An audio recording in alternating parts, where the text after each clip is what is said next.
Como de costume, né? Nós vamos ler a mensagem da semana.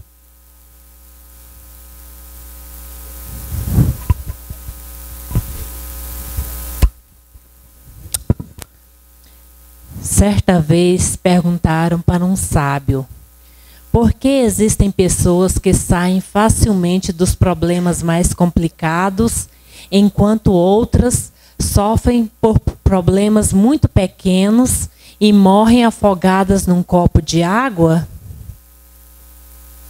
O sábio sorriu e contou esta história. Era um sujeito que viveu toda sua vida fiel às palavras de Deus, mas quando morreu, todo mundo falou que ele iria para o céu. Um homem tão bondoso quanto ele somente poderia ir para o paraíso. Ir para o céu era tão importante para aquele homem, mas houve um erro em sua chegada ao céu. O homem que o recebeu deu uma olhada rápida nas fichas em cima do balcão e, como não viu o nome dele na lista, lhe orientou para ir ao inferno.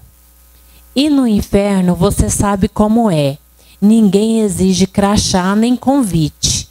Qualquer um que chega é convidado a entrar.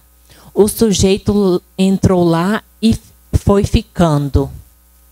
Alguns dias depois, Lúcifer chegou furioso às portas do paraíso para tomar satisfação com a pessoa que lhe havia enviado. Isso é injusto. Nunca imaginei que fossem capazes de uma baixaria como essa. Isso que vocês fizeram não é justo. Sem saber o motivo de tanta raiva, o homem da recepção perguntou surpreso do que se tratava. Lúcifer, transtornado, desabafou. Você mandou aquele sujeito para o inferno e ele está fazendo a maior bagunça lá. Ele chegou escutando as pessoas, olhando-as nos olhos, conversando com elas. Agora está todo mundo dialogando, se abraçando, se beijando. O inferno está insuportável, parece o paraíso. E então fez um apelo. Por favor, pegue aquele sujeito e traga-o para cá. Quando o sábio terminou de contar essa história, olhou-me carinhosamente e disse: viva com tanto amor no coração que, se, por engano, você for parar no inferno, o próprio demônio lhe trará de volta para o paraíso. Problemas fazem parte de nossa vida, porém não deixe que eles o transformem numa pessoa amargurada. As crises vão estar sempre se sucedendo e às vezes você não terá escolha. Sua vida está sensacional e de repente você pode descobrir que uma pessoa amada está doente, que o seu casamento ou relacionamento está quase no fim, que o seu trabalho não está sendo prazeroso, que a política econômica do governo mudou. Isso traz infinitas possibilidades de problemas. Jesus disse: estas coisas vos tenho dito para que tenhais paz em mim. No mundo passais por aflições, mas tende bom ânimo, eu venci o mundo. As crises que você não pode escolher, mas pode escolher a maneira de como enfrentá-las. No final, você verá que os problemas não eram tão grandes assim. Certamente, Ele tomou sobre si as nossas enfermidades e as nossas dores levou sobre si. Jesus disse mais: eu sou o caminho, a verdade e a vida. Ninguém vem ao Pai senão por mim. E tudo quando pedirdes em meu nome, isso farei, a fim de que o Pai seja glorificado no Filho. Se me pedirdes alguma coisa em meu nome, eu o farei.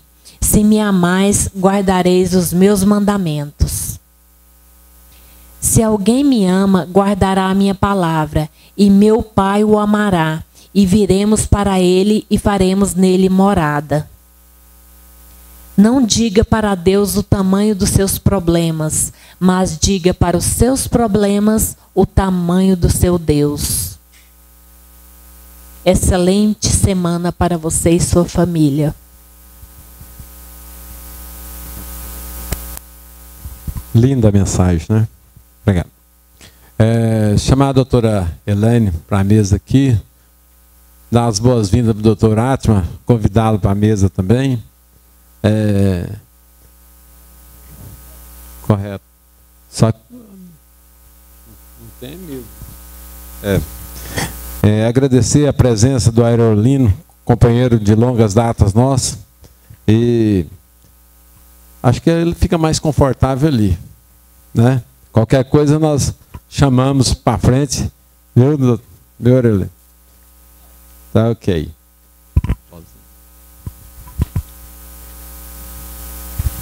Alguém tem alguma pauta para hoje? Então vamos com essa pauta.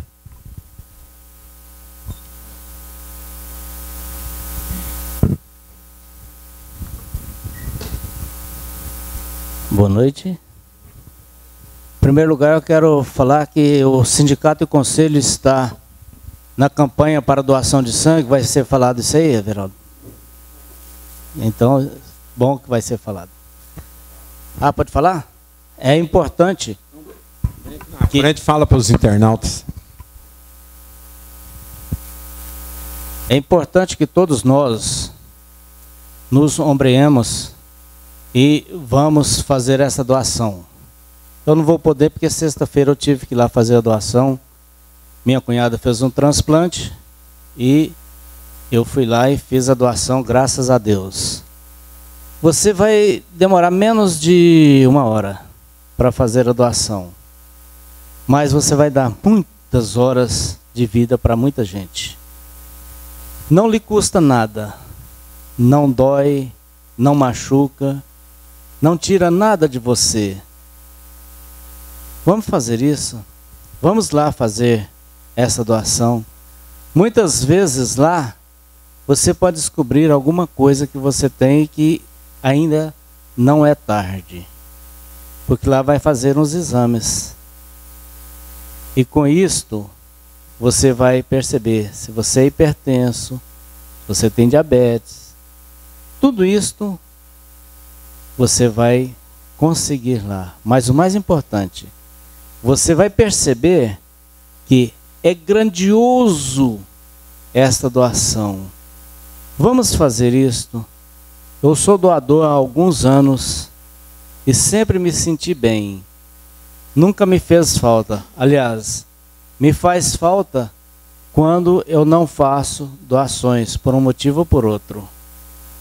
Então vamos lá, gente. Vamos fazer isto. Quantas pessoas nós podemos ajudar? Quantas pessoas estão precisando de nós? É fácil. Vamos fazer pessoas sorrir, né? E o sindicato e o CRC está fazendo essa campanha lá para o Hospital Araújo Jorge, onde eu sempre faço doação. Se você tem feito doação em outro local, tudo bem. Mas faz uma forcinha. Vamos lá amanhã, lá no Araújo Jorge, vamos fazer doação. No fim, você ainda ganha até um lanchinho gostoso, porque eu comi uma barrinha de doce muito gostosa. E a pauta? E sobre doação de sangue? Então deixa eu continuar o assunto aqui da doação de sangue. Eu aprendi a doar sangue lá no ano de 1964, quando eu comecei o exército, né? Aí é doar, porque quando a gente ia doar, chegou a ficar dispensável o resto do dia e recebia mais uns dias de folga, né? E de lá para cá, nunca parei mais, graças a Deus. Quando eu completei meus 60, falaram que era para parar com 60, né? A lei passou para 65. Quando eu completei 65, passou para 68. Então, eu vou doar até os 68 anos, se Deus quiser. E o que me falou, não tira nada, gente. Pra você entender, eu dei mais ainda as plaquetas. Alguém já doou plaqueta aí? Em doar plaqueta, você fica mais ou menos 1 hora numa máquina, tirando sangue daqui e voltando ele, tirando as plaquetas. Não senti nada, certo? Eu não sei se salvei alguém, parece que deve ter salvado, certo? Porque tudo isso, certo? É claro que a gente tem pecado, não tem? A gente tem pecado. E com essa doação, eu acho que ele chega lá em cima, certo? Vai tirar alguma coisa da gente. É uma coisa muito boa, mas te garanto que ele vai atenuar esse pecado que ele teve, viu? Não estou fazendo chantagem para vocês doar sangue em troca dos pecados, não, pela madrugada, viu? Então, vocês que estão me escutando, gente, é uma coisa humanitária, certo? Então, quanta gente não precisa daquele sangue que talvez para nós está sobrando um pouquinho. E por que não lá, daqui um pouco, ele retorna normal, certo? E se a lei passar, que eu estou muito bem de saúde, graças a Deus, passar para os 70, passar para os 90, eu vou continuar dando sangue até quando eles me proibirem de fazer, certo? Então, eu gostaria de pedir para vocês que vá doar amanhã às 9 horas. Infelizmente, eu tentei que fizesse aquele móvel, chama aquela unidade móvel, mas a unidade móvel está quebrada.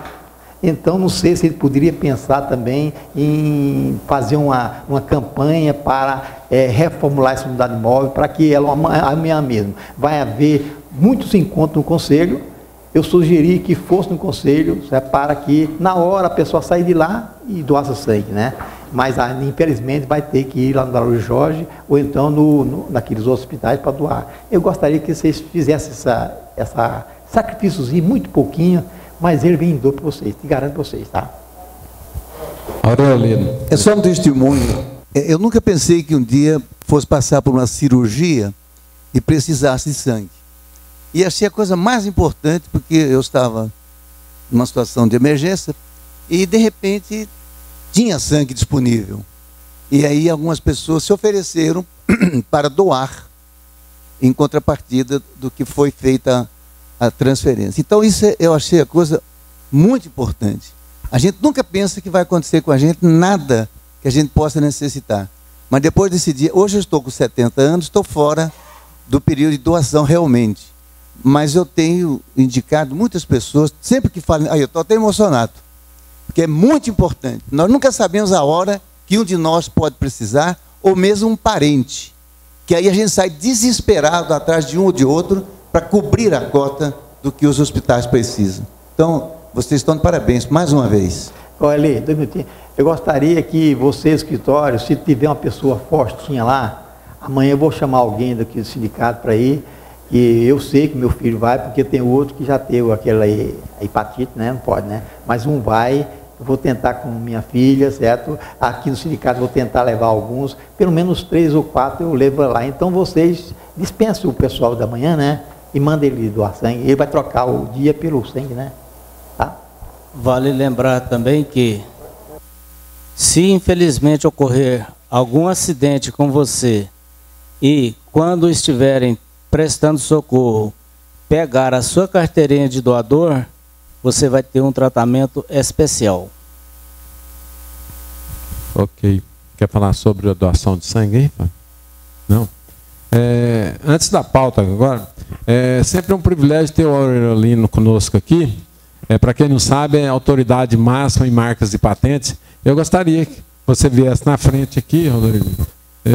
O motivo da sua visita, se foi só cortesia e o que a sua empresa faz e o que está disposta a fazer, como fazer, viu? Boa noite a todos novamente. Boa noite. É o seguinte, eu tive o privilégio de lecionar durante pelo menos quase 30 anos para diversos cursos de contabilidade. Aqui eu tenho alguns que já foram alunos. Eu fiz curso de educação física, fiz curso de direito, fiz curso de economia. E não sei por que razão não fiz curso de técnico de contabilidade, mas eu sou tão ligado à profissão e realmente eu me sinto muito bem quando estou no meio de vocês. E vim aqui por causa de amanhã, que realmente é dia 25, eu sempre que tem o dia 25, eu lembro do dia do contabilista, que eu sempre em aula fazia menção a isto. Agora hoje já tem o dia do contador também, que é outra história, né? E como amanhã eu vou estar fora de Goiânia por uma audiência, eu falei, não, vou fazer uma visita ao sindicato, e hoje, terça-feira, era o dia propício. E quanto ao trabalho nosso, eu sempre me coloco à disposição, se alguém tiver qualquer pergunta depois da pauta, alguma informação, algum esclarecimento, porque essa questão de marcas, patentes, direitos autorais, proteção de nome empresarial, registro de programa de computador, tem muita lenda em torno disso, e principalmente hoje em dia tem um pessoal de São Paulo telefonando toda hora para as empresas, e o INPI já tentou fazer isso, já caçou a credencial de alguns escritórios por conta disso, mas as pessoas mudam, colocam o nome de outro preposto e continuam fazendo as mesmas coisas. Então, se alguém tiver esse tipo de problema, não preocupem, porque é alta pilantragem mesmo. Porque quem tem interesse de fazer qualquer coisa, de proteger a marca, ou então de proibir o uso, vai diretamente, não vai vir pelas vias indiretas, contando historinhas. Então, eu coloco à disposição de vocês, se alguém tiver alguma pergunta qualquer, depois de cumprir a pauta, eu estou à disposição. E no mais uma vez, muito obrigado pela oportunidade e sucesso para todos vocês na vida profissional. Welly, você é um pouco agressivo. Com ele, eu assino. Não, vamos, já que você tocou no assuntozinho aí de programa de computação, você acompanhou por certo tempo, tentou fazer um registro do nosso sistema aqui, do nosso programa. Por ser um nome comum, esse processo parece que ainda está escrito lá no INP, mas eu gostaria que você, então, pudesse dar uma explanada sobre como registrar e por que o registro do nosso programa não se concretizou, se for possível. Ok, bom, você tá. É o seguinte, a palavra nosso programa, o INPI entendeu que seria uma expressão de uso comum, de uso generalizado, porque a ideia de nosso programa dava uma ideia de uma palavra de uso vasto e não poderia ter uma exclusividade. Nós interpusemos recurso e juntamos alguns casos, porque a interpretação da lei, a advocacia, feliz ou infelizmente, tem muito disso. A lei, ela é interpretada, e quem interpreta muitas vezes, tanto juízes como magistrados, ministros, pode equivocar-se. E no INPI ocorre um fato interessante. Existem turmas de julgamento, e durante um período, alguns coordenadores de turmas seguem uma certa linha de raciocínio. Muitas vezes, pessoas às vezes ficam preocupadas. Mas lá no INPI tem malandragem, o pessoal faz isso, faz aquilo. Não é bem assim. O que existe é turmas de julgamento que alguns coordenadores seguem uma determinada linha. Uns são mais rigorosos, outros menos rigorosos. E dependendo das turmas que estão julgando num determinado período, algumas coisas são mais ou menos flexíveis. Então, nós interpusemos recurso porque conseguimos pegar algumas palavras também mais ou menos relacionadas com o nosso e com o programa. A começar por nossa caixa, que deu muito problema em São Paulo, quando surgiu a expressão nossa caixa. E existe outro problema, que muitas vezes as pessoas interpretam como expressão de propaganda. No nosso caso aqui, o nosso programa não é expressão de propaganda. Mas, de nossa parte, nós entendemos que haveria possibilidade de dar exclusividade. Porque estava identificando que esse programa é um programa exclusivo. Não era um programa generalizado. Como é que vai se usar de uso comum a palavra nosso programa? Mas é uma interpretação. Então, estamos aguardando a decisão do Instituto sobre esse aspecto. Eu te pergunto, Aerolino, mediante a dificuldade que teve de registrar a marca Nossos Programas, e se criasse CISESGO programa... CISESGO, né? Bom, veja bem, a palavra CISESGO, ela é específica, né? É a sigla do sindicato. Quer dizer, de qualquer forma, em hipótese alguma, poderia admitir que seria uma palavra de uso generalizado. Porque CISESGO, ela é restrita aos sindicatos contabilistas. Correto. E se os sindicatos contabilistas procurar registrá-lo, nesse caso, é do próprio sindicato. Outra instituição não poderia usar CISESGO. Agora, se fosse sindicato, ou então se fosse superintendência, digamos, central de serviço de Goiás, qualquer coisa, que desse a palavra CISESGO, aí sim, essa palavra poderia estar sendo aplicada em outro tipo de atividade. Mas na atividade representativa da classe, aí sim, teria que ser exclusiva do CISESGO. Ok. Alguém quer fazer alguma pergunta? Sobre outras marcas, sobre dificuldade, curiosidade de marcas? Não? Então, o Aurelino vai ficar aqui, às vezes surge algum comentário. Se você quiser, a beirada da mesa aí, seja bem-vindo. Se não sentir muito incomodado, desconfortável. Okay? Só um complemento desse aspecto. Uma coisa que vão ter muita observação, que eu sempre chamo a atenção, é o seguinte: a questão do nome, marca com o nome empresarial ou com título de estabelecimento. Isso sempre dá problemas e existe muita confusão em torno disso. Qualquer dia, qualquer outra hora eu posso voltar, e se alguém tiver algum problema, pode trazer que a gente analisa. Deixa eu te fazer mais uma perguntinha, peraí. Vamos supor que nós resolvemos registrar CISESGO programa. Há uma forma de ligar o CISESGO programa a nosso programa? Bom, aí seria variável CISESGO, nosso programa. Aí seria uma expressão composta. Das duas situações. Poderia o NPI interpretar que o nosso programa seria o complemento de CISESGO, e aí seria considerado como expressão de propaganda. Nesse caso, o NPI poderia não conceder, porque ele estaria entendendo que CISESGO, o complemento do nosso programa, poderia ser uma expressão de propaganda. Mas também, aí que entra a questão da interpretação, é uma marca composta, porque CISESGO é a marca específica, o nosso programa complementa. É uma forma de marca composta. Eu sempre abordo essa questão. Quando há uma marca composta, por exemplo, CISESGO, nosso programa, aí abriria a chance para que a expressão nosso programa pudesse ser utilizada por outras empresas. Por exemplo, a outra poderia colocar lá, exame, nosso programa, porque é outra expressão composta. A palavra exame diferencia de CISESGO, mas o nosso programa pode permanecer ligada a exame, nosso programa, CISESGO, nosso programa, Ventura, nosso programa e assim por diante. Aí, a palavra nosso programa ficaria sendo uma expressão composta.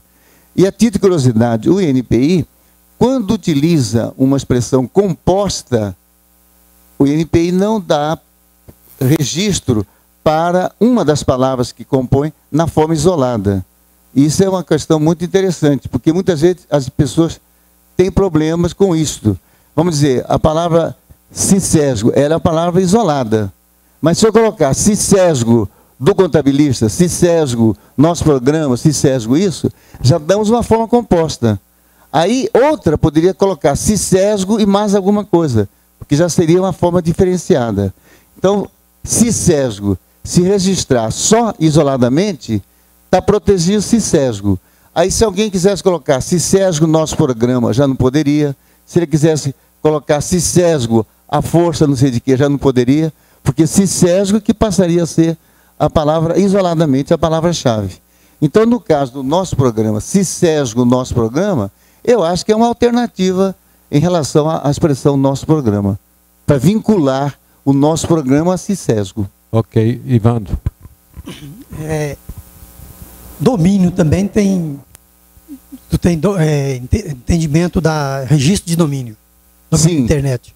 Tem. Agora, o problema de domínio é diferente. Porque o nome de domínio, que provedora, ela não faz nenhuma análise de semelhança, de parecência ou qualquer coisa. Se você coloca lá, por exemplo, Ventura, e depois coloca Ventura Gin, passa. Porque a palavra Ventura está adicionada com Gin. O registro do nome do domínio independe de qualquer ligação com o registro de marca, para efeito lá no provedor. Mas agora, se alguém tem o registro da marca, pode proibir que alguém utilize aquela marca no nome de domínio. Aí que tem um grande... Porque garante o uso da marca por qualquer suporte em quaisquer condições. Então, seja no uso em papel, em computador, seja onde for, em folhetos, em propaganda, etc. E se alguém usa o nome da marca, usa no domínio, também está usando indevidamente. Só que até pouco tempo poderia fazer um recurso ordinário na FAPESP. Mas hoje não, eles estão querendo que, neste caso, entra com ação. Porque eles estão tendo muitos problemas nesse aspecto. No início, havia uma avalanche de gente utilizando até de marcas famosas. O exemplo mais importante que teve foi da própria McDonald's. Quando logo surgiu o assunto dos Estados Unidos, um cidadão lá usou o nome McDonald's e registrou o domínio. Mas depois, na justiça, ganharam. Aí ele teve que dar uma cobertura enorme para a própria rede McDonald's, instalar vários computadores em vários lugares para poder a título de indenização pelo uso indevido. Hoje, no Brasil, também já está sendo adotada essa prática. Se alguém utilizar uma marca no nome de domínio, quem tem a marca pode impedir. Agora, tem que ver isso. Se deixar a empresa usar 10 anos, prescreve o direito de ação. Então, esse é outro problema. Muitas vezes, uma empresa usa uma marca de outro, quando a pessoa descobre, já passaram 10 anos. E aí prescreve o direito de ação. É por isso que, muitas vezes, tem empresas que usam marcas semelhantes. Aqui em Goiânia tem um caso típico, que é a Faculdade de Anhanguera. A Faculdade de Anhanguera de São Paulo registrou a marca. E a de Goiânia não registrou. Foi deixando, foi passando, tudo bem. Aí a Faculdade veio para Goiás. E ele de cá não pôde impedir que a outra usasse.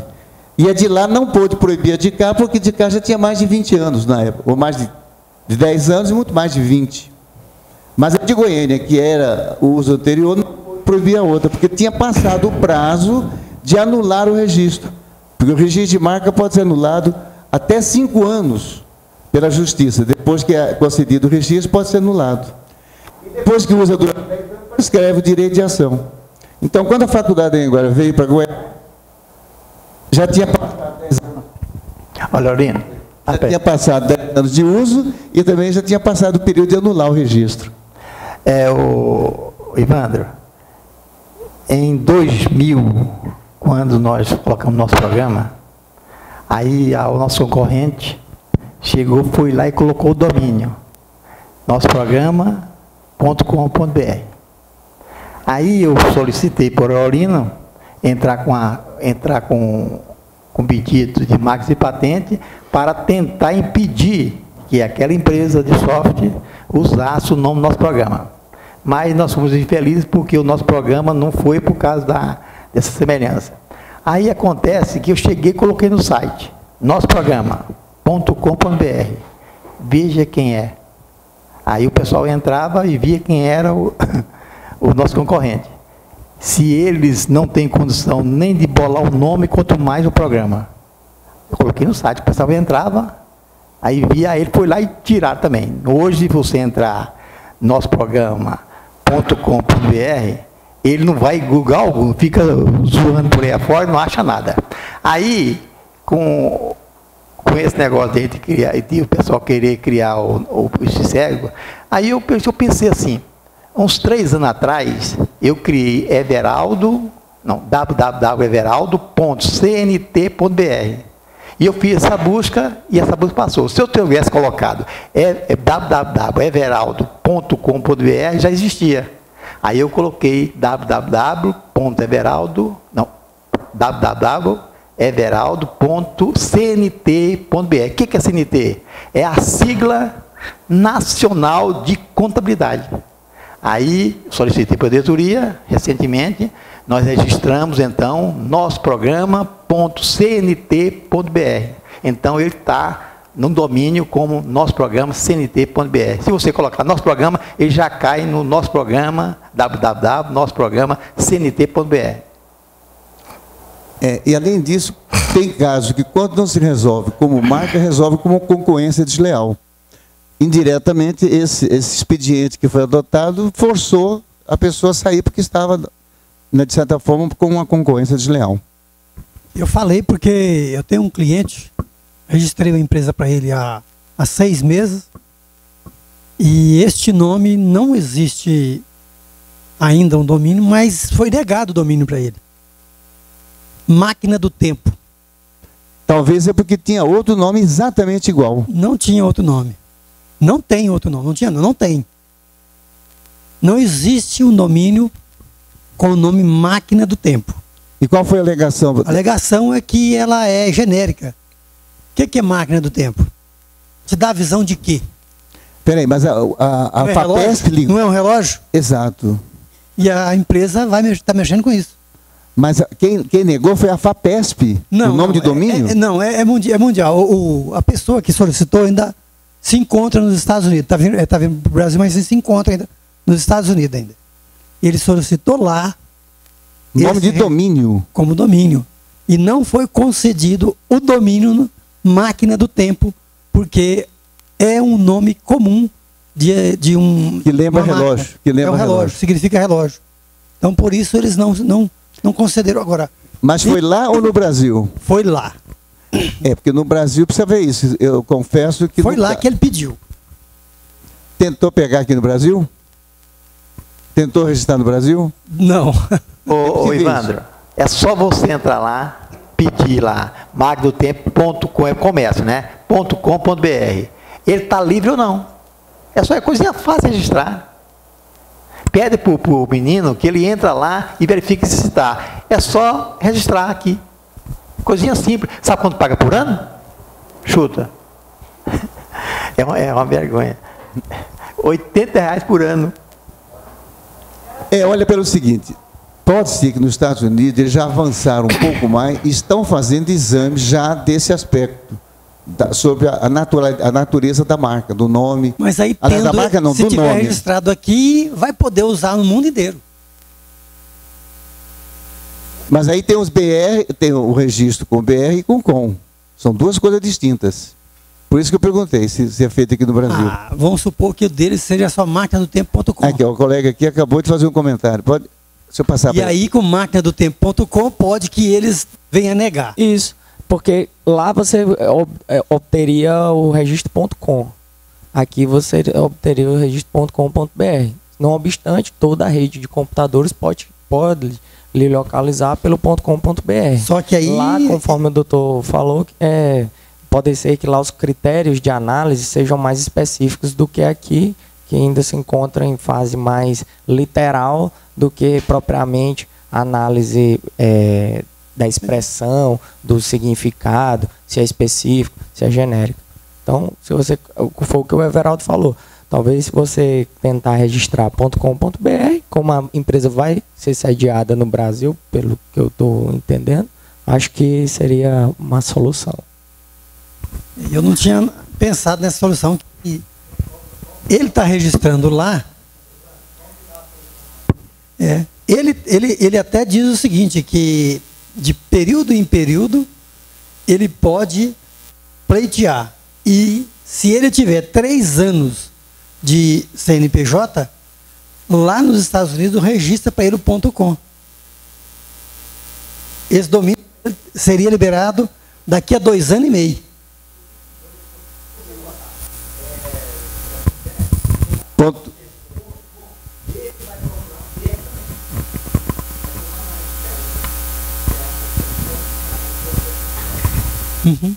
Valeu.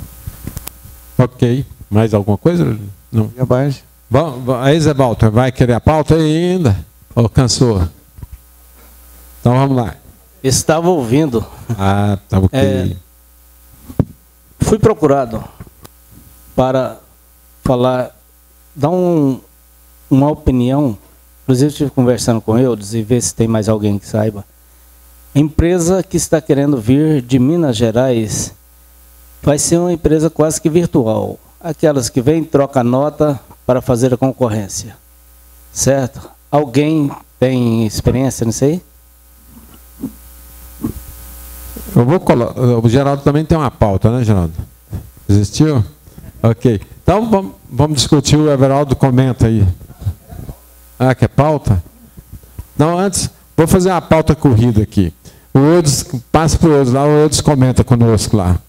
Pode deixar o microfone aí.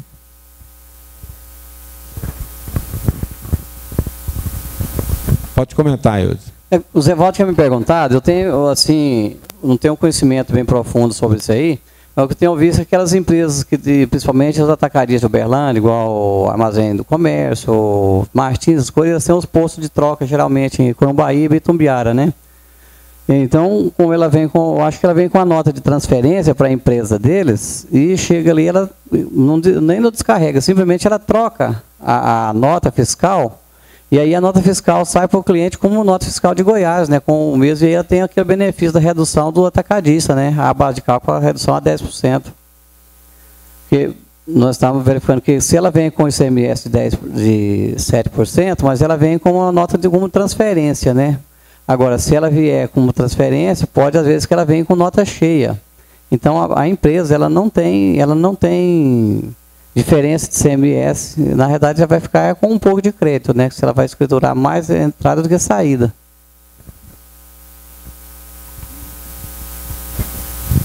Entenderam aí? É porque ela não tem ela, na verdade, a empresa ela fica aberta aqui, mas ela não tem estoque. Ela traz a mercadoria, o caminhão nem descarrega, ele troca só as notas e continua a sequência com o faturamento para a empresa, para as empresas que fizeram a compra aqui, né? Ela vem com a carga cheia, uma nota só e sai com o pote de troca por várias notas fiscais. A nota fiscal de origem sai como transferência para o destino, sim, aí o destino fatura para o consumidor, o contribuinte. Exato. Certo. Complementa. É isso aí, Zé Walter, mais ou menos? Microfone aí, passa o microfone para ele.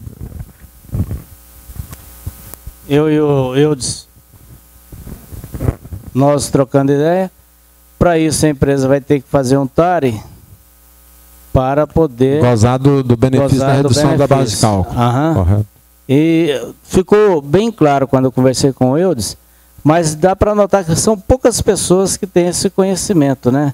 Correto. Dessa transação. Até o Eudes estava brincando, falando assim, ó, é desse jeito e é legal mesmo, né? Com isto nós vamos ter mais uma gama de alguma coisa. Algumas empresas poderá dar mais algum serviço para nós, né? Era pouca gente que sabia. Agora nós ficamos sabendo, os internautas também, mas aqui nós conhecemos a prática. Depois nós vamos ter que buscar os dispositivos legais para ter um amparo legal, né? Beleza. A pauta. Qual que era a pauta sua? Como eu não entendi um pouco também, e os internautas devem ter entendido também. Eu não entendi bem a negociação. Mas eu gostaria que o Zé Walter fizesse novamente a pergunta que foi feita, depois o menino vai respondê-la. Eu não sei se eu sou meio tapado, mas vocês entenderam bem aí? Quem entendeu? Ninguém, né? A mesa que entendeu. Deixa a Divina responder lá, Zé Walter. Não, primeiro faz a pergunta, depois a gente vai dissecar o resto. O Everaldo quer que faça a pergunta. Como que foi? Empresa que vem de fora do estado, abre uma filial aqui, e esta filial ela vai ser quase que virtual, onde chega a mercadoria e troca a nota que veio de transferência, e aí a empresa que é a filial aqui, que vai fazer as notas para cada cliente. Então, a pergunta é, o que nós devemos fazer para que funcione legal? Já tem outra opinião, já, olha. Peraí, deixa a Divina comentar lá depois. Já tem opinião. Esse é um depósito fechado, uma filial. Ela faz a transferência da mercadoria para a filial imediatamente já recebe o e-mail e nem passa, se ela quiser, ela manda entregar até nota eletrônica, no próprio contribuinte, nem descarrega. E muito legal, eu posso ter uma filial, eu não tenho porta aberta, eu não vendo diretamente, eu só faço o faturamento. E ainda mais, pode pagar na origem. Pode pôr a ordem de pagamento, a praça de recebimento, lá em Minas Gerais. Não tem nem o trabalho de fazer aquela contabilidade financeira dentro desse depósito fechado. É legal, sim. Tá. Eu já tenho outra opinião. Eu acho muito mais barato, muito mais eficiente. Eu tenho aqui não a filial, eu tenho escritório. Simplesmente eu faço o pedido. E no pedido eu já discrimino para qual empresa vai entregar e pronto. É ilegal? Mas não. ele quer o benefício, Everaldo. É? A empresa está aqui, não é de à toa, é para ter um benefício muito grande. No qual benefício? Ter o desconto, uai. Quer? O ICMS, uai. Não vai ter nunca. Tem o benefício. Não tem o benefício não, gente. Raciocina. Ela vai pagar alguma coisa, porque quando eu pego de lá para cá, eu vou ter que pagar o ICMS para cá. Mesmo tendo benefício, se ele tiver o benefício, minha amiga, nessa transação, ele terá que estornar o crédito, porque ele recebeu e saiu menos. Vamos supor que ele receba com 7. Ele vai sair com quanto? Com 3? Ele tem que estornar o crédito. Veraldo, tem benefício e as empresas fazem assim, está dando certo. Eu não aconselho fazer isso. Agora, direto, concordo. Agora, se é certo lá para cá, pronto. Eles vão pegar, inclusive, dona Divina. O pessoal, nós tivemos lá no estado, o pessoal que venderam, vamos supor, cesta básica, com benefício fiscal. O que aconteceu? Foi toda autuada estornar o crédito da cesta básica.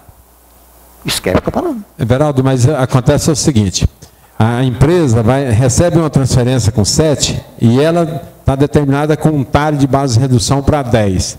Ela vai pagar 3%. Então isso diminui o custo para com o contribuinte, com o cliente dele. Tá bom. Não é lógico que se ele vender diretamente lá, o diferencial de alíquota é 7. Não vai não. É 7. Não, calma lá, gente. Olha, pai. 10, Olha bem, 10. se ele está fazendo isso, por que eu vou pagar? Eu não posso vir direto de lá para a empresa minha que eu vendi, gente. Para que essa transação? Eles estão querendo aproveitar o crédito. E esse aproveitar do crédito vai ter problema, viu? Esquece o que eu estou falando. Mas é legal a forma que está acontecendo. Não é não. Legal enquanto eles pegarem. Eu tenho um estabelecimento no estado de Goiás.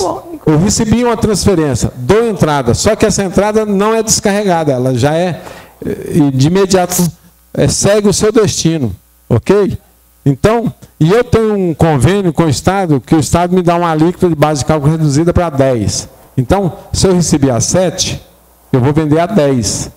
Então, o cliente que comprar de mim vai ter um diferencial de alíquota menor do que se tivesse comprado diretamente. Faça as contas, gente. Se o Estado perder alguma coisa nisso, porque o Estado vai perder. Porque quando eu peguei de 7 para o consumidor, para aquele que vai vender, eu recebi 7 de crédito. Ele daqui pede 7, eu faço as contas, certo? Então, se houver alguma coisa que o Estado vai perder, ele vai cobrar o crédito de vocês, gente. Escreve o que eu estou falando. Então não é necessidade disso, gente. É uma coisa muito simplesinha. Para que esse... É convênio, Everaldo. Eu sei disso, meu amigo. Eu estou avisando. Quer fazer? Eu não faria. Quer falar aí, Eudes? Não? Ok. Então, a pauta. Não, com relação a depósito fechado, se alguém quiser ver, no artigo 18 do anexo 12. Lá tem todo o tratamento do depósito fechado. Mas nesse caso não é depósito fechado, é uma empresa estabelecida, simplesmente ela não acumula o estoque. Ela dissolve o estoque de imediato. Qual que era a sua pauta, Fernando? Do depósito? Ah, fala. É só aproveitar que eu estou com o microfone na mão, doutor Aurino, escreve o telefone do senhor aí. Centep. Dessa. Então volta aí o microfone na sua mão. Quando vem uma transferência de Minas para cá, essa transferência, ela vem com 7 ou com a alíquota interna de lá? Minas? Minas é 7. 7. Minas é 7. Vem com a alíquota de 7. Transferência, entrou na região centro-oeste aqui, é 7. Ok? Mais alguma pergunta sobre essa questão aí? Não, né? A sua pauta, Everaldo. Uma lá interessante. O pai da mulher morreu há uns 5 ou 6 anos atrás e passou a herança para ela e para o filho dela. 50% para ela e 50% para ele. Numa casa, o valor de 170 mil.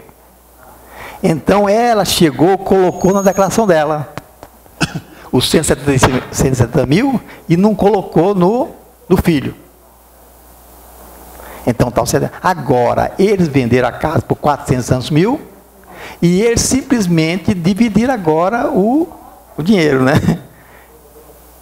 Colocando somente o 230 mil na dele e 230 mil na dela, certo?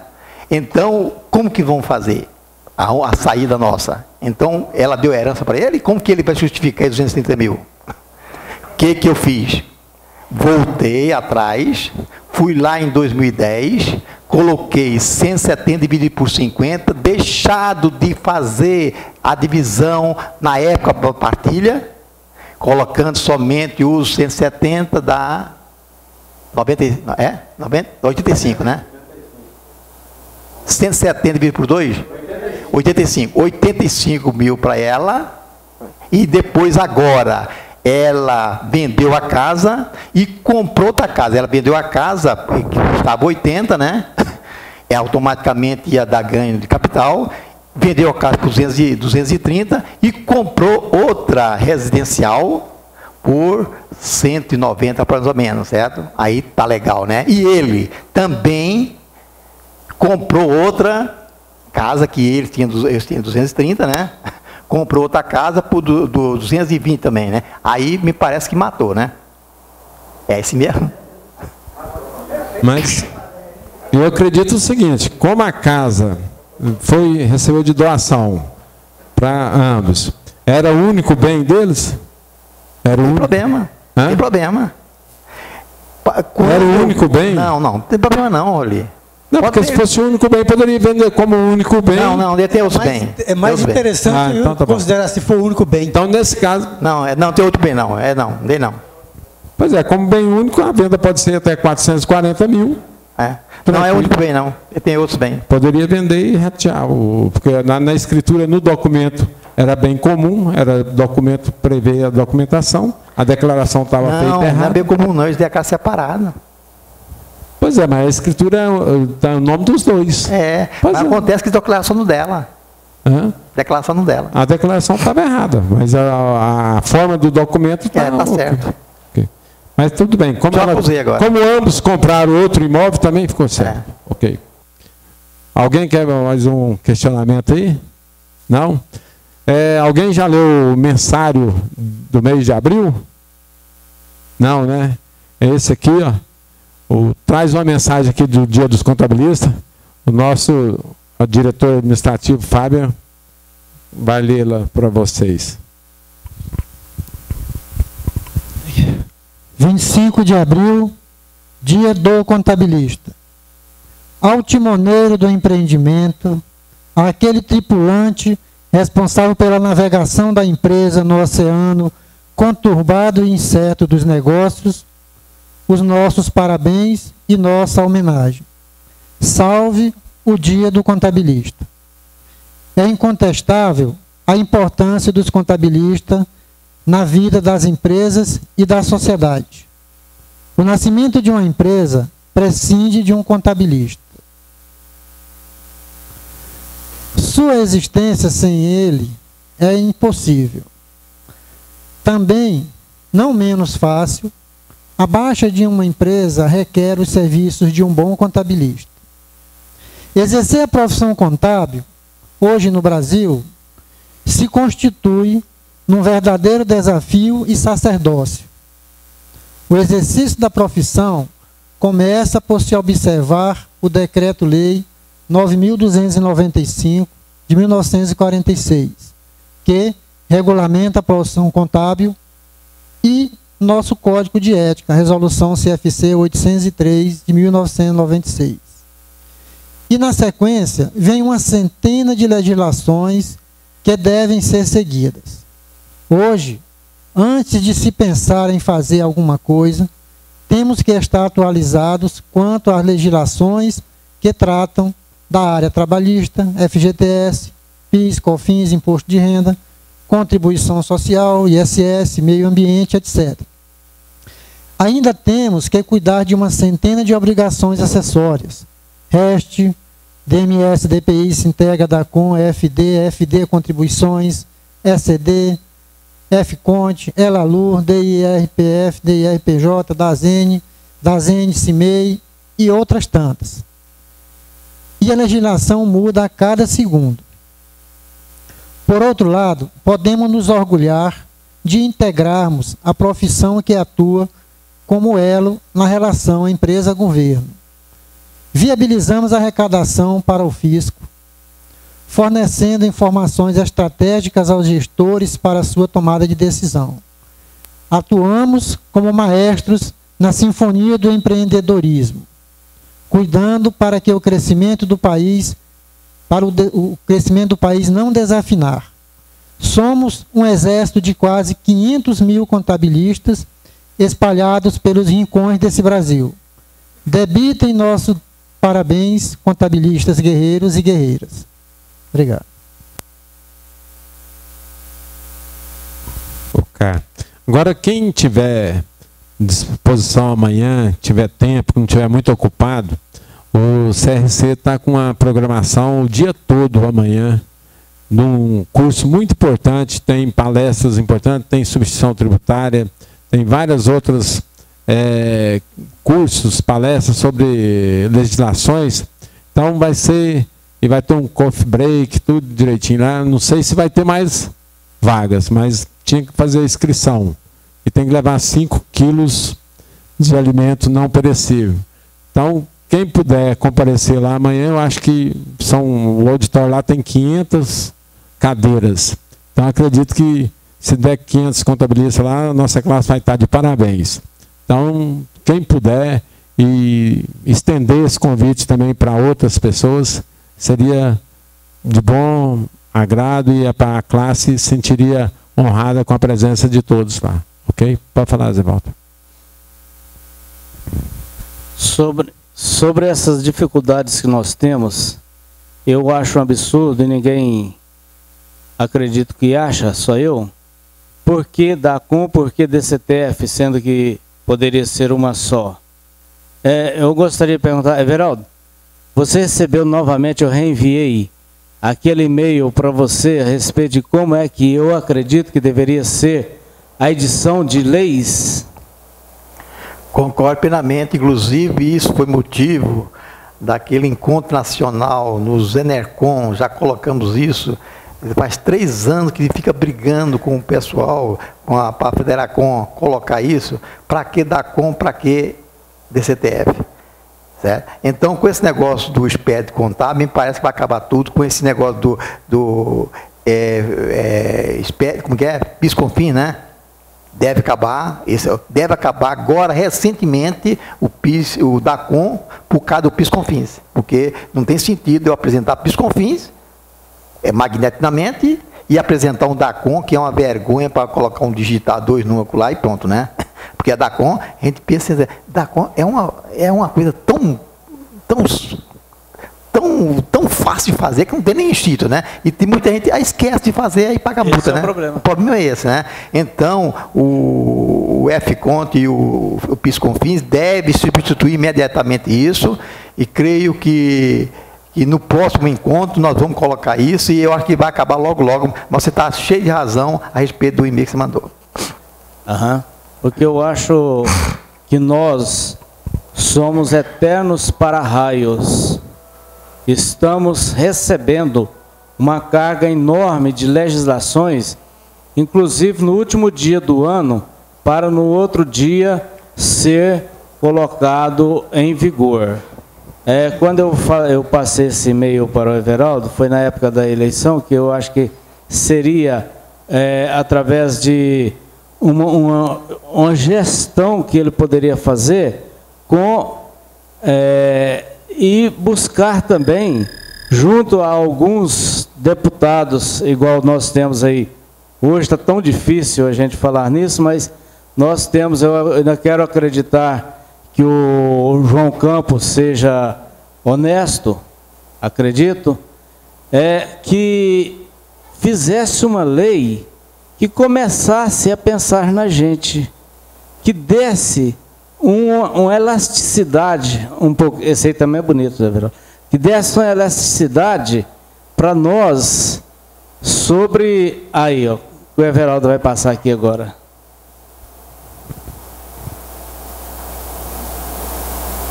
Aí, a intenção que, aqui, Everaldo, receba sugestões para lutar pela classe contábil.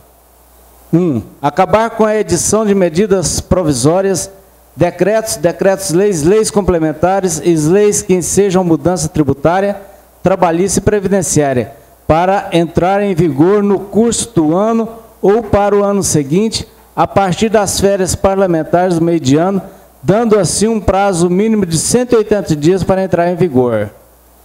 Ao sancionar uma lei tributária, trabalhista e previdenciária em qualquer esfera federal, estadual ou municipal, que já esteja acompanhada de regulamentação, não podendo esta ser mudada em seu procedimento do curso do ano base, sempre respeitando o prazo mínimo de 180 dias para entrar em vigor. Caso uma lei sancionada não esteja em conformidade com os itens 1 e 12, só poderá ser objeto de fiscalização auditada por um prazo de 180 dias após o encerramento do ano base, caso não tenha sido fiscalizada, auditada no ano base, evitando-se assim que perdure dúvidas por algum tempo, por um longo tempo, dando insegurança no novo serviço que foi desenvolvido, como também para evitar interpretações diversas sobre como proceder. Quando se tratar de uma lei que altere os procedimentos fiscais e contábeis em seus procedimentos de apuração de tributos, que esta só entre em vigor com a aprovação do Conselho Federal de Contabilidade e, em se tratando das esferas estaduais e municipais, pelos CRCs que se comprometem em fazer testes de laboratório e editar normas de como proceder tais medidas.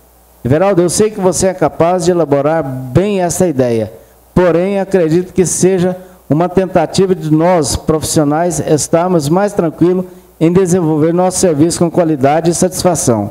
Isso aí seria um sonho, não sei. Eu não acredito muito em utopia. Acredito que tudo possa ser resolvido. Alguém quer comentar alguma coisa? Não?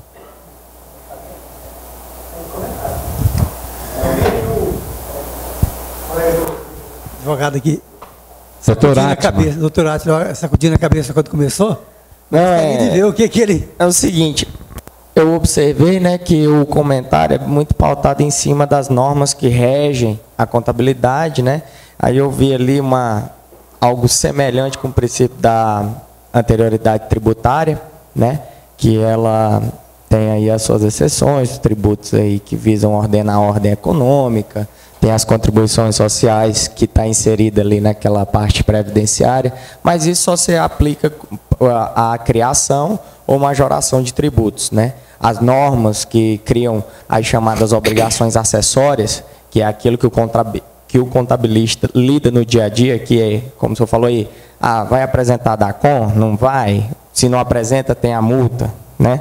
Então, essas questões que a gente vê que o contabilista fica muito refém disso, e assim, é uma gama de informações muito grandes, ainda tem aquele outro princípio que ninguém pode se escusar de não conhecer a lei. Então a lei, quando ela entra em vigor, não tem essa de dizer, eu não sabia, né? E muitas vezes a gente vê que os órgãos, tanto legiferantes como judiciais, tem uma tendência muito grande a legislar para o fisco e não para proteger o fisco e não para proteger o contribuinte, né? E nesse sentido eu não digo que é proteger o contribuinte para fomentar condutas de não recolhimento de tributos, e sim fomentar condutas de recolhimento de tributo, mas recolhimento de tributo correto, recolhimento de tributo claro e normas que perfeitamente possam ser utilizadas no dia a dia do contador, e não ficar trocando. Então ali quando eu vi 180 dias eu já pensei aqui, se para criar ou majorar tributo eles só dão 90, imaginem para obrigações que são tidas como obrigações acessórias, diferente da principal, se eles vão dar 180. Então foi esse quando eu balancei a cabeça, mas eu acredito que com movimentos como o seu, que um pingo d'água no oceano não vai mudar o curso, mas ele vai começar a surgir essa ideia de mudar a cara da tributação nesse país. Nesse sentido, eu, até nos últimos dias, tive aí nos últimos 2 meses produzindo um artigo científico que vai um pouco de encontro a isso, tornar a tributação mais entendível do ponto de vista do contador e do próprio contribuinte, e tornar essa tributação um pouquinho mais social e política, e largar um pouco dessa tributação ser só arrecadatória, e ninguém vê para onde é que está indo esse dinheiro. Eu entendo o que o doutor Átila fala, e realmente um prazo de 180 dias seria meio complicado aí. Mas eu vejo assim, pelo pouco que eu já estudei do direito tributário, que infelizmente vocês ficam muito reféns de leis desse tipo, justamente porque ninguém abre a boca para falar que está errado. Porque não é porque é uma obrigação acessória que você tem que estar cumprindo cegamente, sem ver de quem que veio essa lei, sem ver se essa lei que institui essa obrigação acessória é legal, se ela não está contrariando normas que estão acima dela. Então, ele fala que, por exemplo, tem a parte que fala que ninguém pode se excusar de cumprir a lei por desconhecimento. No entanto, a legislação tributária ela é extremamente legalista. É tudo ao pé da letra mesmo. Ou seja, mais vale o princípio da legalidade. Você não pode cumprir nada senão em virtude de lei. É diferente da legalidade que é para todos nós, cidadãos comuns, né? De que você pode fazer o que você quiser desde que lei não proíba. No direito tributário, você só é obrigado a fazer se tiver lei falando que... Caso contrário, não há obrigação. No entanto, eles enchem de tanto parecer, tanta instrução normativa. Eu costumo até brincar que contador é muito só em cima de instrução normativa. E não para, às vezes, para observar se aquela instrução está em conformidade com as normas gerais do direito, principalmente do direito tributário ou do direito trabalhista. Vai só seguindo. E aí vai seguindo, aquilo vira costume, e quando vai ver, às vezes está até errado. Então, eu acho que a classe tem sim que levantar a voz e falar, olha, não é bem por aí não. Não é só porque o Estado está com sede de arrecadar imposto que a gente é obrigada a cumprir tudo quanto é norma sem parar. Hoje o microfone não está. Mas acho que é por aí mesmo. O prazo realmente seria complicado, mas que deve ter normas mais claras, isso com certeza. E a classe aqui, nós estamos no lugar certo para brigar por isso. Fala, presidente. Bem, o nosso colega falou da gota d'água. Nós conhecemos aquela frase, da rocha, né? Todos você conhece a rocha. E também aquela célebre frase do Alexandre Garcia, que fala o seguinte: se os maus vencerão, se os bons não fizerem nada. Mas é o seguinte, coloca uma gota d'água no oceano, ela não pode ser que ela, mas se você raciocina, você vai colocando água no copo d'água, vai colocando, vai pingando, ele vai enchendo e vai colocando um pinguinho. Quando ele transborda, ele não transborda só uma gota, ele transborda em gotas. Então, a tua ideia é uma gota, mas ela pode se transmutar entre gota e molhar aquele necessário. Talvez colocando uma gota no molho necessário, mas quando transbordar o copo, que ele está saturado, ele vai molhar assim e vai surgir efeito. Então, vamos continuar dessa maneira, tá? Eu acho importante isso, porque me lembro que em um dia 1º de maio, não me lembro o ano, eu passei para o ministro da Previdência uma reclamação de que enquanto várias famílias estavam curtindo esse 1º de maio, nós trabalhadores, nós contadores, estávamos elaborando a guia de contribuição da Previdência Social que vencia no dia 2, no dia seguinte. Fiz uma carta para ele e tudo, depois eu recebi a resposta que iriam pensar e graças a Deus hoje está no dia 20, né? Fala aí, Ivandro. O exemplo de fato aí de virar costume, o nosso Código Tributário, no artigo 9º, ele menciona que quando um contribuinte, está lá, como dizer, está no Código Tributário, no artigo 9º, quando um contribuinte procurar a unidade da Receita com a intenção de saldar uma pendência, não lhe será permitido cobrar multa, e sim, o principal acrescido de juro. Isso é uma realidade que está no Código Civil e ela não é seguida. Não foi alterada e ela não vale. O Código Tributário Nacional, ela não tem valor pelo costume de aceitar-se pagar multa sem base legal.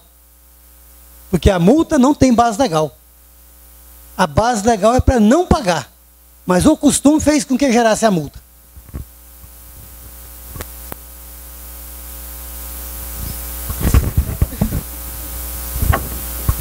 Você cita o artigo 9º, eu vou citar o artigo 100. Quando fala lá, até semana passada, me esqueci o nome do rapaz, Otávio.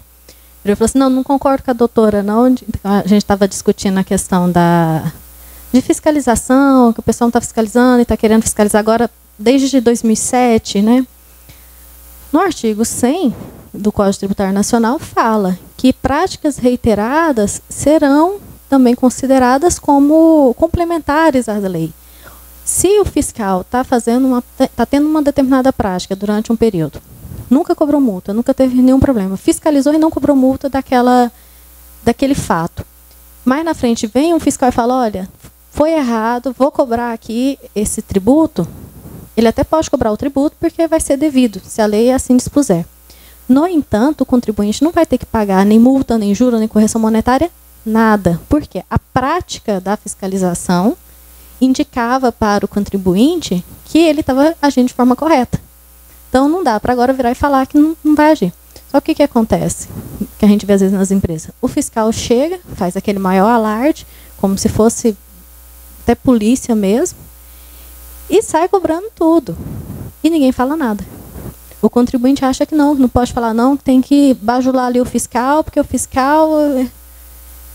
E não é bem por aí a questão. Então, eu acho que a classe contábil é quem tem força, é quem tem voz, é quem tem direito para defender, para falar. Porque se não for, o Estado vai só sangrando o povo. Não tem jeito, não. Doutora, qual é o artigo que você falou? Do RCTE? CTN. Ah, nacional, né? Ah, tá. Em pleno véspera do dia do contabilista, nós com dor de cotovelo, com a consciência pesada, e estamos aí brigando, né? Mas vamos lá, doutor Átila. O grande problema do direito tributário não é só do direito tributário, é da legislação brasileira como um todo. Nós temos uma produção legislativa bastante deficiente do ponto de vista da produção literal da lei. A lei nossa ela é confusa, mal de redigida e muitas vezes o que acontece? Eles querem dizer uma coisa e acabam dizendo outra. Entendeu? Então o que acontece? Existe um brocard latino que diz o seguinte: in clarem cesse interpretatio, na clareza cessa a interpretação. Mas se você ler uma norma e extrair, fizer uma interpretação literal daquilo que está escrito, você já estaria fazendo uma interpretação primária, mas estaria fazendo uma interpretação dessa norma. Então o que acontece? No direito brasileiro, nós temos uma tendência muito grande a fazer interpretações somente do ponto de vista gramatical, entendeu? Que é a interpretação literária, que no direito é uma interpretação muito primitiva, entendeu? Seria o primeiro degrau para que você possa atingir a chamada hermenêutica jurídica, que seria a interpretação mais conglobante do dispositivo legal. Então o que acontece? A nossa legislação ela é ruim. Por quê? Porque nós teimamos em colocar nas casas legislativas pessoas que não têm a mínima noção do que estão fazendo. Entendeu? Então, do lado de cá, nós esbarramos nessa interpretação pífia. E isso gera arrecadação feita de forma errada e gera expedientes. E gera expedientes também de que sempre foi feito assim, vamos continuar fazendo assim. Eu acho que o contador fomentar esse tipo de discussão, eu acho bastante louvável a tua posição, entendeu? Essa posição de questionar a legislação. A partir do momento que você começa a questionar a legislação, você vai poder entender muito melhor aonde se quer chegar com essa legislação, trabalhar muito melhor com essa legislação e o principal, você vai gerar lucro para o seu cliente, porque redução de custos, lá no final, vai gerar lucro.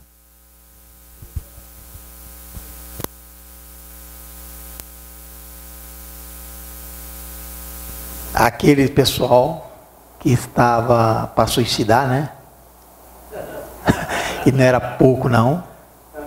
Agradecendo a doutora Elaine, porque eu estava torcendo para que o Estado baixasse o decreto, para que exatamente em cima dessa aplicação, baixando o decreto, ele reativava, não sei se é o compartimento jurídico, reativava a lei que facultava ele autuar. Como ele praticar reiterados anos sem impor a lei, então, automaticamente, ela se torna o quê? Como que é, doutora? Ela não pode ser aplicada, não é isso? No caso do direito tributário, não é bem por aí. Porque o Estado ele é obrigado a aplicar a lei tributária. Então, se ele não aplica a lei, ele está em débito. Ele é culpado, por assim dizer. Só que o fato de ele não aplicar a lei não pode prejudicar a segurança jurídica do contribuinte que estava tendo uma determinada prática por acreditar que aquela prática era válida. Se o contribuinte não está agindo de má fé nem nada, mas sim porque teve orientações, porque no semana passada até o Ronan comentou que teve casos em que fiscais fiscalizaram e falaram que era daquele jeito, ou orientaram para fazer de uma determinada maneira. Se há os autos indicando isso, não há que se falar agora de que não, tá tudo errado, vocês vão pagar multa, vai pagar juros, nem nada. Se há realmente obrigação tributária, vamos falar em termos de imposto, por exemplo, ICMS. Era para estar sendo cobrado lá em 2007 o ICMS a 12%. Mas as autoridades administrativas viraram e falaram, não é bem por aí não, por conta dessa via aqui, na realidade é para pagar só 10%. Tem fiscalização, tem orientação indicando que era 10%. Dentro do período de fiscalização, chega um outro fiscal e vê que na realidade aquilo estava errado, não era bem por aí, foi uma interpretação errada de quem estava aplicando a lei naquele momento, daquela autoridade administrativa, o contribuinte não pode ser obrigado a pagar multa, juros, desses 2% que ficaram faltando, porque uma outra autoridade disse que estava certo. Então, o que vai acontecer? Se é obrigação mesmo crédito tributário, ele vai ser gerado. Vai ter que pagar o tributo. Mas, por conta do parágrafo único do artigo 100, multa, juros, os acréscimos legais de atualização monetária, tudo, nada disso vai poder ser cobrado. É mais ou menos parecido com multa formal pode? Não. Então, a multa que eles vão aplicar, a multa formal, por não ter descumprido a lei. Então, se ele não pode aplicar a multa formal, que ela está dentro desse capítulo aqui, ó, dessa multa formal, então, aí a gente pode defender, porque eles passaram o tempo, não exigiram nada. Aí vão baixar um decreto retroagindo em 2007. Então, se ele baixar o decreto, automaticamente ele só poderia cobrar a partir de agora. Aquele contabilista que não fizer contabilidade a partir de 2012, aí sim eu acho que está no sal.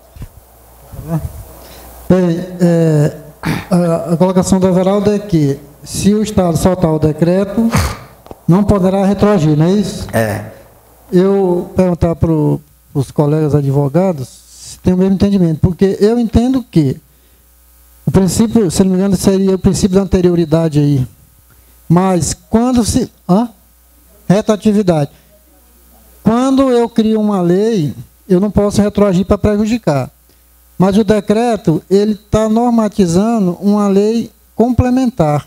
Então, se essa lei já existe, não procede o princípio, no caso em questão. Concordam? No caso, que o doutor Átila não estava aqui, deixou ambientá-lo. É referente às empresas do Simples, né? Que tinha a faculdade de fazer ou a contabilidade ou o livro caixa, não é isso? Mas, a partir de agora, o pessoal está cobrando, falando que tem que ser contabilidade. E um ou outro. Continua sendo um ou outro. Só que tem contador que não fez nada. Isso. Isso não vai ser uma retroatividade da lei. Porque a lei que obrigava a ter ou o livro caixa ou a contabilidade, ela já existia. Ela não estava sendo aplicada. É a questão que eu estou falando da legislação tributária, em que é obrigação do Estado cobrar. Situação diferente seria, Everaldo, te cortando um minutinho, se, por exemplo, a lei não desse a faculdade de fazer o livro caixa. Falasse que tinha que ser só a contabilidade. Mas os fiscais chegam e falam, não, eu vendo o livro caixa, está tudo bem. Falam até mais do que o que está na lei. E permitem, fazem fiscalização, não dão autuação, porque falam que fazendo o livro caixa já está tudo certo. E aí agora vem um e fala, não, livro caixa não era permitido. Isso é uma situação hipotética, né? Claro. Livro caixa não era permitido, sempre foi obrigatório só a contabilidade. E vocês só fizeram livro caixa? Não pode, vai ter que fazer contabilidade. O que iria acontecer? Por força do artigo 100. Vamos ter que fazer contabilidade. No entanto, a multa que seria aplicável pelo descumprimento dessa norma, ela não vai poder ser aplicada. Porque houve fiscalização e houve orientação dizendo que estava tudo bem fazer só o livro caixa.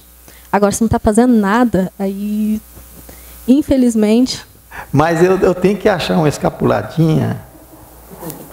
Graças a Deus, eu preguei isso tanto tempo, né? Pessoal, faça a contabilidade. Alguém de vocês é testemunho, todos vocês são testemunhas disso. Faça a contabilidade, pessoal. Esse livro caixa vocês não fazem, não. Vocês estão enrolando o livro caixa. Você aprende a contabilidade... É muito mais fácil eu fazer uma contabilidade do que o livro caixa. Mas o pessoal também largado de mão. Nem fez a contabilidade, nem ele fez o livro caixa. Agora o negócio estourou. Certo? Então, mas eu estou apostando o seguinte. Como eles deixaram relaxado o negócio, e eles baixaram o decreto, o que é o decreto? Decreto é o quê? Assim, vamos falar assim, um esclarecimento da lei, né? Ora, se ela não tinha, se a lei não tinha dúvida, para que decreto? Então, se eles estão baixando o decreto, é porque eles tinham dúvida na lei, eu vou pegar por isso, porque se existia dúvida, então pro réu, né?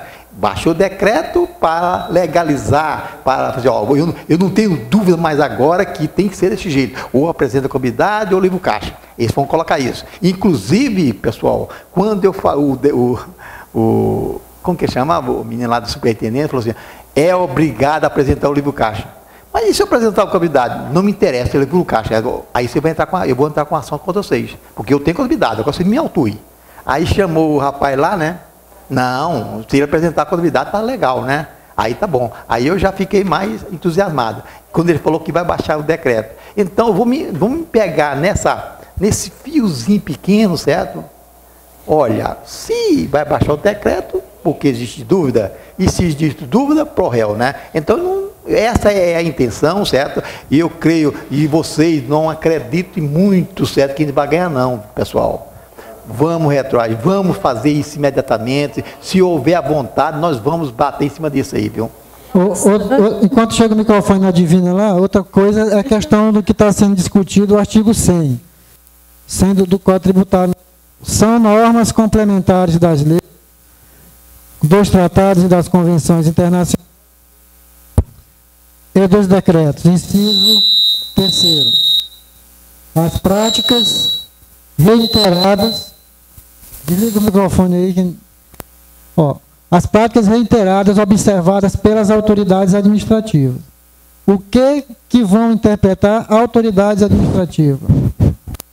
O fiscal é autoridade administrativa? É. O fiscal é. O problema do artigo 100 é que, infelizmente, quando você chega no fisco e fala, tá aqui esse artigo, eles vão rir de sua cara.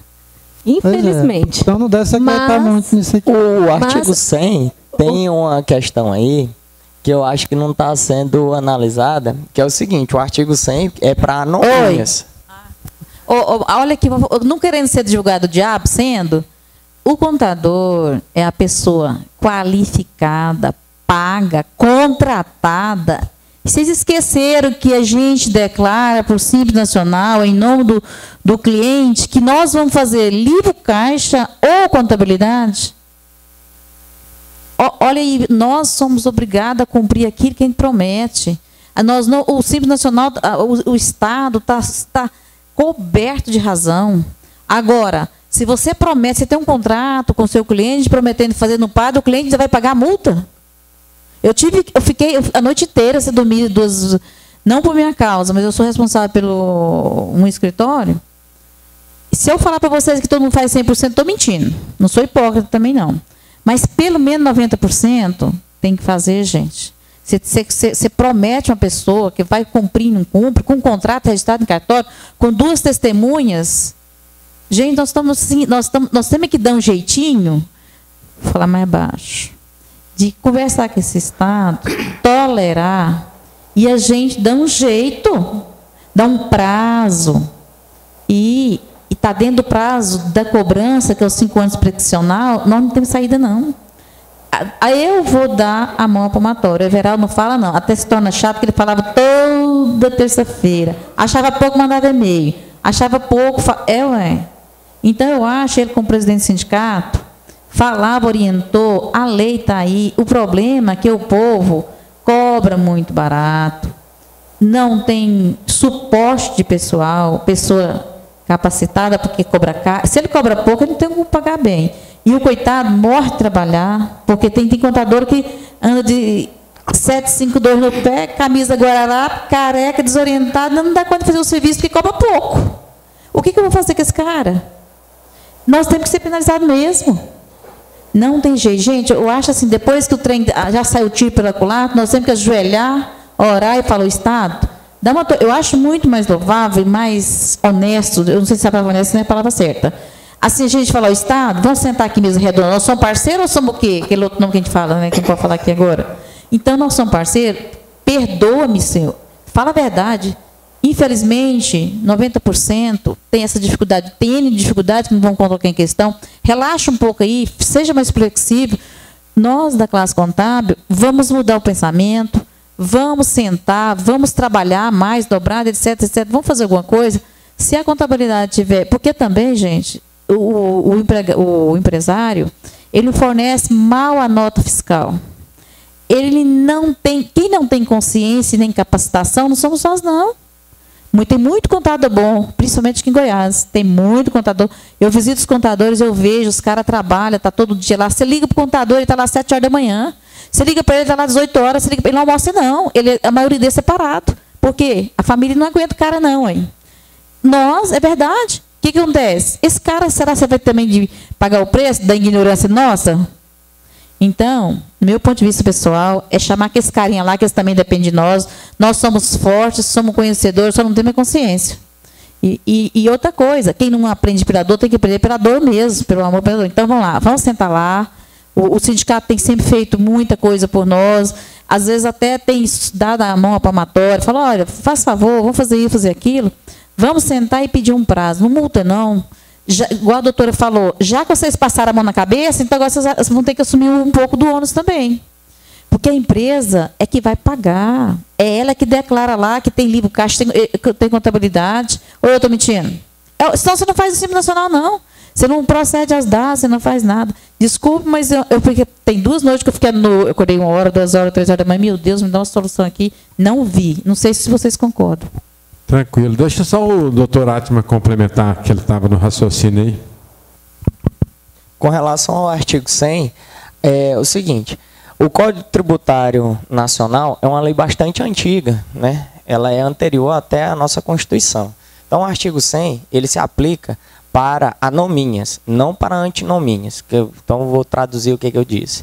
Ele se aplica para lacunas da lei, certo? Ele não se aplica para ele confrontar as normas complementares do direito tributário, elas não confrontam a lei tributária. No dia que você encontrar um convênio em confronto com a lei tributária, a lei vai se sobrepor, porque nós vivemos sobre o império da legalidade. Se não fosse assim, a coisa estava muito feia, né? Então, esse é um ponto. Então, o artigo 100, ele está para ser aplicado aonde não há lei.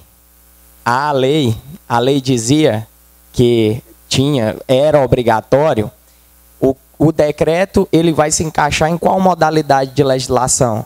Legislação interpretativa, aquela que visa melhorar as condições do destinatário em compreender a ratio legis, que seria a vontade da lei, aquilo que a lei realmente queria.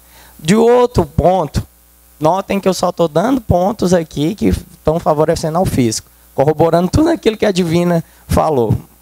Outro ponto, a própria certidão negativa de ônus tributário que se tira em qualquer receita, seja ela federal, estadual ou municipal, tem uma ressalvazinha lá, na última linha, pequenininha, dizendo que se for encontrado algum débito nos últimos 5 anos, esse débito será cobrado. Por quê? Porque renúncia de receita é crime. Entendeu? Então, nesse caso aí, a única solução seria, a única válvula de escape seria essa situação ser atingida pelo Instituto da Prescrição.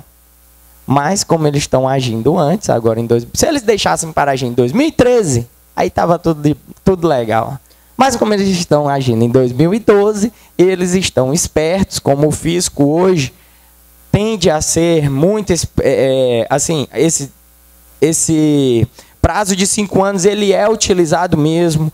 Eles normalmente agem ali no 4º ano, no 5º ano, nos últimos 6 meses, porque isso é controlado por programas de computador, certo? Eles têm muito serviço. E outro ponto, essa legislação nova, ela poderia retroagir? Sim, porque o princípio da retroatividade tributária só se aplica para criação ou majoração em tributos. Essa lei, sim, eu estou aqui com os argumentos que foram expostos aqui, eu não li a legislação, mas pelos argumentos aqui expostos, essa lei se classifica em lei interpretativa, e lei interpretativa não tem obediência ao princípio da irretroatividade, porque em tese ela não criaria nenhum ônus tributário novo, ela somente estaria explicando melhor realidades tributárias ainda obscuras.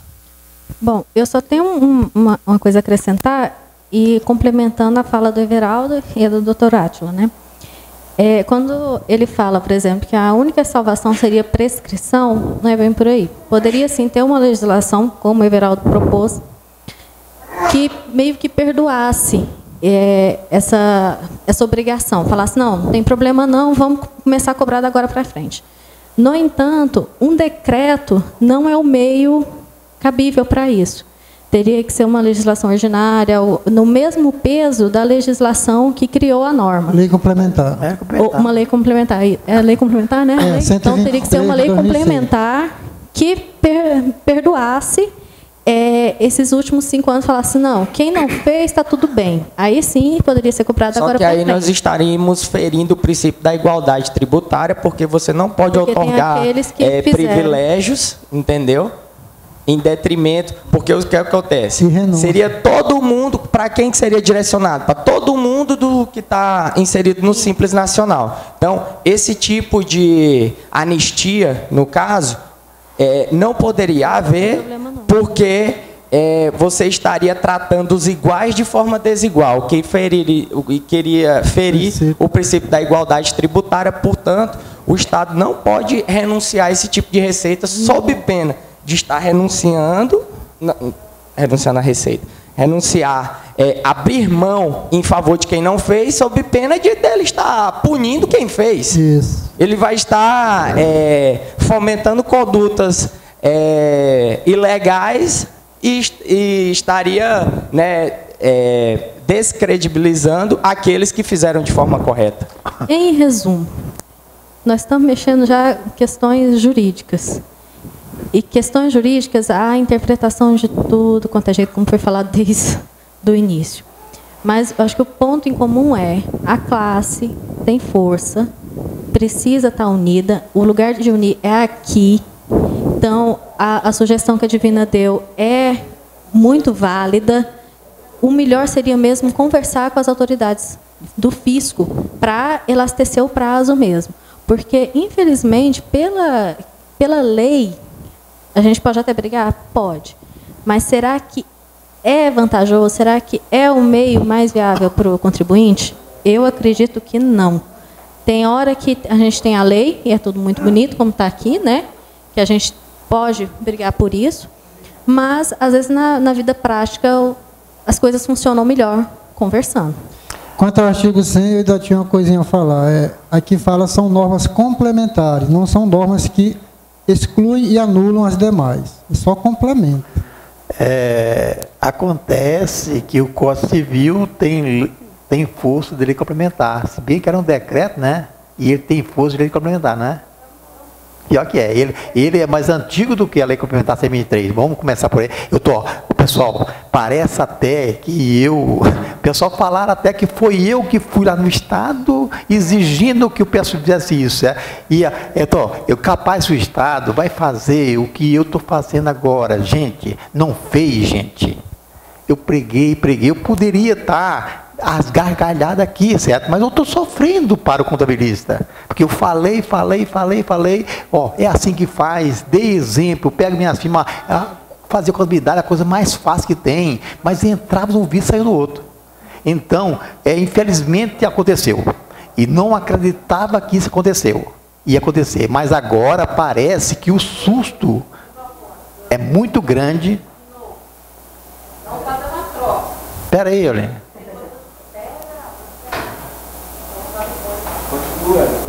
Pode continuar, Everaldo. Tem. Depois, aí você não escuta, né? Aí é o seguinte, eu sei que o Estado, ele, não sei se foi Maquiavélico que fez isso, porque o Estado, os Estados, município, a União, são os mais maquiavélicos. O imposto, ele cobra lá em cima para receber só o que ele quer. E a pessoa ainda fica com a presa. O que acontece? Deu corda para os coitados do Simples Nacional, e também tem muita gente enrolada por aí fora, do lucro presumido. Para você ter ideia, gente, eu perdi uma empresa que me pagava 2 salários mínimos. O cara foi lá e fez por 1. Aí, pior de tudo, até agora não me tirou lá do Estado meu nome, né? Quando eu entrei, que eu sempre entro lá para ver como que está a situação das minhas empresas do Sintegra, está o meu nome lá, devendo o Sintegra, ó. Mas eu já entreguei essa firma. E tive ainda fui, liguei para o dono da empresa, olha, você fala para o contabilista lá e para apresentar o Sintegra imediatamente, que vai ser autuado. Olha, eu acho que Deus vai me perdoar muita coisa, porque eu sou bom, certo? Eu falo, depois eu não sou hipócrita, eu sou bom de coração, mas não tem mel nas palavras, eu sou duro, mas não tem, sou fraco na alma lá dentro. Tá? Então, pessoal, eu vou tentar, gente, de tudo quanto é meio, para a gente ver se reverte a situação. Mas vocês vão fazer uma promessa também. Se eu perceber, vou tentar de tudo. E eu creio que eu vou ganhar. Mas se eu perceber que vocês estão relaxados, eu vou ser o primeiro a condenar vocês. Vou mesmo. Everaldo, qual que era o questionamento aí do negócio do Código Civil que você ia falando? O Eli, posso falar a palavra? Sobre o Código Civil, na matéria aí que você ia colocar? Não, o Código Tributário Nacional é um decreto-lei, né? Mas ele tem força de lei complementar. É mais só um velho que o pouquinho. Código do que. tá. Não, tudo bem. É mais velho que a Lei Complementar 123. De todo o tempo, deixa a Divina falar lá. A Lei 123 não revogou o Código Tributário. Peraí. Eu ainda acho que não é o sindicato, não. É a classe contábil. É SESCOM, SRC, que a gente paga lá a taxa para eles, manda um representante. Igual sempre eu vejo a diretoria do sindicato, vai lá, consegue. Gente, é a força. É a microempresa, como é que chama aquele negócio da microempresa lá? Associação da microempresa. O Sindiloja, que tem força. A CIEG. Cara, é o seguinte, 50% do nosso tempo o Estado transferiu o serviço. E aí? Vocês esquecem da força nossa? Eu acho que a gente tem que fazer isso nacionalmente. Nacionalmente. Minas Gerais, é só ligar lá que os caras estão pé da vida. Eu dou assim, ó. Eu nunca falei isso, não, mas eu acho assim, os sindicatos contabilistas, os diretores, aqueles que vão lá sempre, como você fala o nome, todo mundo sabe que é, o Elio. Eu não vou falar, não, senão eu não vou esquecer nomes. O Everaldo, todo mundo. Eles são guerreiros, são peitudos, são raçudos. Mas agora nós estamos precisando de união. Reúne esse povo aí, vai lá. Eu duvido, Teodoro, se for pelo menos metade dessa associação dos representantes nossos, eles vão mudar de ideia. Eles têm que mudar de ideia. Claro que ninguém quer que deixa relaxado, não. Quem que disse isso? Ninguém disse isso, não. Mas vamos analisar por que acontece tudo isso? É DPI, é Sinteg, é não sei o quê. Gente, é REST, DMS. Faz favor, 50% do nosso tempo é dispensado para eles. Vai. Esse serviço é do Estado, transferiu para nós, desdesatizou, tá certo? Então vamos conversar, vamos pôr um ponto, vamos ser maleável, vai dividir a situação aí. E eu tenho certeza que toda vida nós conseguimos, e agora que vai deixar de conseguir. Vamos desejar um feliz dia dos contabilistas amanhã, com todos os problemas de hoje, que nós viemos aqui, divertimos um pouco, nem pensando em imposto de renda, ok? Então, terça-feira que vem vai ser feriado, Dia do Trabalhador, então nós vamos nos ver daqui 15 dias, ok? Tá, uma boa noite para vocês.